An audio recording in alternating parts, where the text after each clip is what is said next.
preguntar y analizar, como siempre, con los mejores. Adrián Celaya, presidente de CAI Group, profesor de Economía Aplicada en la Universidad del País Vasco, y Luis Rodrigo de Castro, Relaciones Internacionales del CEU. Ahí les tienen en pantalla. Buenísimas tardes a los dos. ¿Cómo están? Muy buenas tardes, José. Estupendamente, buenas tardes. Muy buenas tardes. Bueno, Adrián, Luis, por ir en un orden casi de aparición en realidad. Primero, este asunto de Ucrania: vence mañana el acuerdo al cereal y dice Kuleva que cualquier otra decisión será ilegal. Polonia o Eslovaquia ya han dicho abiertamente que ellos van a prorrogar el veto al grano y al cereal ucraniano. Lo han dicho abiertamente. Si no hay un acuerdo conjunto, les da igual. Entonces siguen ellos. Ronda lo ilegal o no, ¿cómo puede acabar este asunto en la Corte Internacional? No sé cómo estáis viendo vosotros este tipo de movimientos y si también los leéis en clave electoral de cada uno de los países. Bueno, vamos a ver. Desde un punto de vista estratégico, estamos en un contexto en el que Europa tiene hecha una apuesta. No sabemos cuánto tiempo va a durar esa apuesta, ¿no? Pero tiene hecha una apuesta de apoyar, digamos, las estrategias del gobierno de Ucrania hasta el final y con todos los recursos posibles. Y si hace falta, destruyendo la economía europea, como estamos, de hecho, haciendo con una u otra medida desde hace año y medio. Entonces, si tenemos en cuenta ese contexto general, en ese contexto general encaja que haya determinados países que tengan que aguantar este tipo de perjuicios como los que está provocando el grano ucraniano. Más si no están apoyados por una norma legal, por un argumento legal. Esto, desde luego, no va a ir seguramente más allá de Europa desde un punto de vista jurídico, se arreglará internamente. Porque, claro, la otra cuestión es, dentro de esa apuesta global de Europa, cómo se reparten los esfuerzos entre unos y otros países. Entonces, ahí es natural que surjan forcejeos. Sí sabemos que el resultado final seguramente no va a cambiar. Es decir, si Ucrania resultara perjudicado como consecuencia de las medidas que finalmente, después de esa pugna, adoptan estos países, pues a Ucrania seguramente se le compensaría por otra vía, con lo cual el perjuicio, en vez de a esos países, se trasladaría o al conjunto de Europa o veríamos a qué otros países, ¿no? Pero yo creo que el contexto general no cambia. Es decir, independientemente de que haya una fricción a corto plazo, a Ucrania se le va a ayudar pues de una forma o de otra. Está claro que la disposición de Europa al sacrificio de su economía para ayudar a Ucrania está perfectamente definida, salvo que, claro, cambiar el contexto geopolítico total, pero desde luego en los próximos meses esto difícilmente va a suceder. Sí, yo aquí, bueno, pues quiero recordar esto de lo que estuvimos hablando en torno a la primavera, que causó tanto revuelo en Polonia, ¿no? Y que acabó incluso con esa propuesta de implantar geolocalizadores en los camiones que atravesaban por Polonia con grano ucraniano. Es decir, si eso pasó en abril y que teníamos las elecciones a 6 meses, pues ahora precisamente esta a mí no me sorprende y yo la encuadro dentro de la lógica normalidad de un país que en pocas semanas va a ir a elecciones. No solo va a ir a elecciones generales en las que Morawiecki se juega bastante, sino que según las encuestas en Polonia, en torno a un 12%, más o menos el 10, 12, ahí está el porcentaje, es el respaldo que está teniendo la opción de extrema derecha, ¿no?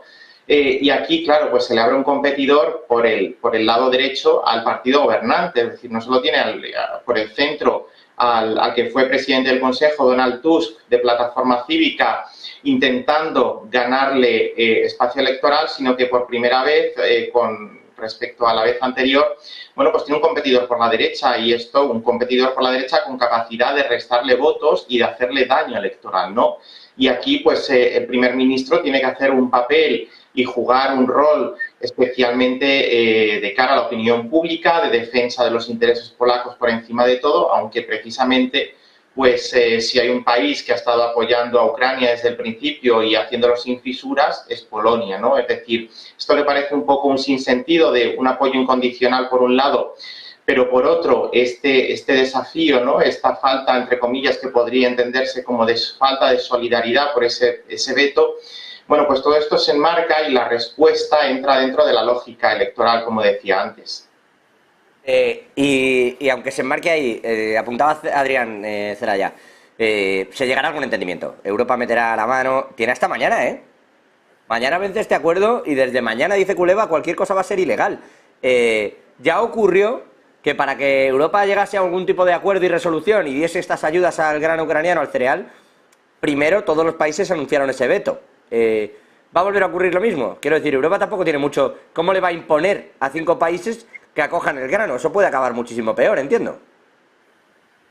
Hombre, sin duda Europa va a presionar, pero vamos a entrar en una dinámica de presiones y resistencia a esas presiones que no sabemos exactamente cuánto puede durar, pero bueno, el resultado final evidentemente va a tener una importancia muy grande para los agricultores de estos países, de Polonia, Hungría, etcétera, ¿no? Pero seguramente no va a cambiar el resultado final por lo que he dicho antes. Es decir, si independientemente de cuáles sean los términos del acuerdo, si al final Ucrania resulta perjudicada de alguna forma, seguramente desde el conjunto de Europa se le compensará por otra vía, ¿no? Saltando de asunto, otra de las cuestiones que ha analizado Europa, en concreto el Parlamento Europeo, es adoptar una resolución esta misma semana, y en el día de hoy lo han hecho público, acusando de cómplice a Alexander Lukashenko. Le acusan de crímenes de guerra, al ser cómplice de crímenes de guerra le puede caer una condena similar por la ayuda a Rusia. Dicen que es cómplice de todas las ayudas que se ha realizado y que el presidente de Bielorrusia será encausado también por esto. Yo no sé si esto lo veis como un tardaba en ocurrir o un da lo mismo, o es un paso en realidad más hacia una escalada que vamos a ver cómo termina en la región, porque al final en Bielorrusia es donde están también las armas nucleares tácticas, que le llaman. Hombre, yo creo que no es algo extraño, pero también es cierto que, aunque no sea nada extraño en el contexto en el que estábamos, pues sí es un paso más en esa escalada, evidentemente, ¿no? Muchas veces en nuestros medios, durante el último año, quizás por desconocimiento del contexto histórico, se hacía referencia a Lukashenko casi como una criatura de Putin o algo por el estilo, ¿no? Y la realidad histórica no es esta, ¿no? Bielorrusia ha tenido durante los últimos 20 años una autonomía geopolítica e histórica, vamos a decir, muy importante. Es decir, a partir del final de la Unión Soviética, Bielorrusia adopta una vía radicalmente distinta de la del resto de los países del este, una vía en parte continuista sobre el antiguo régimen y de progresivas reformas. No se produjo en Bielorrusia el hundimiento que se produjo en Rusia, ni esas élites corporativas occidentales que se adueñaron de Rusia, de Ucrania, de otros países, eso no consiguieron hacerse con el control de Bielorrusia. Y Bielorrusia hasta hace muy pocos años ha mantenido una personalidad con una estructura socioeconómica, geopolítica, claramente diferenciada y que en buena parte les hacía mirar por encima a lo que estaba sucediendo con el hundimiento social y económico de Rusia. Luego, evidentemente, se ha producido un acercamiento por el doble ataque que han surgido, el doble enfrentamiento, si se quiere, con Occidente. Por un lado, con la Rusia de Putin, ya a partir de la intervención de Rusia en Siria fundamentalmente, y con Bielorrusia más tarde, a partir del año 20, de esta revolución de colores del año 20. Y es a partir de ese momento cuando se produce ya una integración estratégica y geopolítica clara entre la actual Rusia y la actual Bielorrusia. Claro, dentro de esa integración, pues no es extraño que medidas que desde Occidente se adopten contra Rusia se adopten también contra Bielorrusia, sin olvidar que, claro, en el contexto en el que estábamos, como tú decías, es evidentemente un paso más dentro de esa escalada. Claro. Eso sí, perdona, Luis. Sí, no, simplemente, bueno, pues al final lo que el Parlamento Europeo ha dicho no pasa o no trasciende más allá del plano político.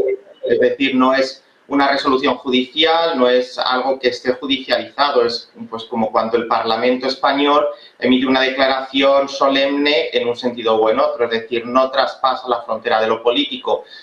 Sin embargo, bueno, pues era esperable que de alguna manera Lukashenko también se viera arrastrado por esta espiral junto con Putin en el plano europeo respecto a la condena que lleva sufriendo desde el inicio de la agresión rusa a Ucrania, ¿no? Lukashenko es muy consciente que es que tampoco tiene otra salida. Lukashenko, su supervivencia en el poder y su mantenimiento en el poder en Ucrania depende de Putin. En el momento en el que Putin o Rusia, porque como ha dicho, se ha comentado antes, bueno, pues Lukashenko lleva en el poder desde antes de la llegada de Putin, ¿no? Es decir, pero en cualquier caso Lukashenko es consciente que sin el apoyo de Rusia su supervivencia en el poder está muerta, es decir, no puede ir mucho más allá porque tampoco tiene el respaldo ciudadano, como vemos de vez en cuando, de manera periódica, después de las elecciones que están totalmente manipuladas y parece ser que la última, pues todavía mucho más, ¿no? Pero dentro de este cuadro del apoyo necesario de Lukashenko por parte de Putin, que bueno, pues a Putin también le viene bien tener un socio, igual que ha ido a Corea del Norte, pues también le viene bien tener el apoyo de Lukashenko, que sean pequeños países en comparación con el potencial que puede tener Rusia o puede tener cualquier otra potencia a nivel regional, ¿no? Pero más allá de eso, yo ahora mismo no diría que esto marca un antes y un después. El Parlamento Europeo siempre ha sido una de las instituciones más decididas, más a la vanguardia, siendo siempre la puntera en llevar a reconocer, por ejemplo, me estoy acordando de que cuando la crisis de Venezuela, el Parlamento Europeo fue la primera institución en reconocer a Juan Guaidó como presidente interino de Venezuela. Es decir, esto se enmarca también dentro de esta tendencia del Parlamento a liderar en parte o llevar una cierta pujanza, cierta voz cantante, pues si lo queremos decir también así, en la política exterior en ciertas cuestiones clave. En el tema de derechos humanos, también en el tema de Bielorrusia, Venezuela, Cuba, pues se sigue esta línea de liderazgo e incluso de rompimiento de las reglas, ¿no? Por lo menos del statu quo y de ese lenguaje de la diplomacia que es un poco más pausado y un poco más neutral, ¿no? Pero como decía, nos estamos moviendo en lo político, no es una declaración judicial, es simplemente una declaración de una institución europea, que es importante porque es la única que es elegida por el pueblo y en ese sentido pues sí que engancha con esa legitimidad popular, pero no nos engañemos porque esto no va a suponer que mañana Lukashenko pueda ser detenido o encarcelado o llevado ante la justicia. Es decir, es una declaración política, no judicial, y esto yo creo que es importante ponerlo blanco sobre negro. Respecto de todo esto que estamos poniendo y que efectivamente estas declaraciones políticas luego van donde van.